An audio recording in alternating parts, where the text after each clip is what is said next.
असं म्हणतात की जपानमध्ये एखाद्या दिवशी लोकांचा धक्का बसणार नाही ते लोक आश्चर्य घेतात. तसं रोज उद्धव ठाकरेला धक्के मला तर धक्का खूप झालेला आहे. अशी किती कोण धक्के देतात तो बघूया. त्याला काय द्यायचं नाही धक्का ज्यावेळेला द्यायचं तेव्हा असं देऊ की पुन्हा हे दिसतात नाही. एखादा निर्णय घेतल्यानंतर थोडीशी राजी नाराजी असते कोणालाही. तसं आता घुसायला देऊ नका. सोमनाथजी तुमची त्या नव्याने ओळख करून येण्याची गरज नाही. एक शिवसेना प्रमुखांपासून त्या शिवसैनिक जुन्या शिस्तीचा करायची थोडा कळलाय शिस्तीचा.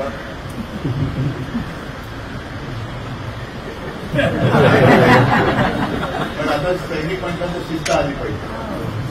थोडेसे काही दुसरे गोवे असतील मी बघितलं मध्ये पुण्याची सुद्धा काही नाराज लोक आली होती. आता मोरजकर पण आहेत. आपले पेडणेकर जरी आज आले नसते पेडणेकर सुद्धा समजून घ्या. कारण ही लढाई एकट्या दुसऱ्याची नाही. ही लढाई आपली आहे.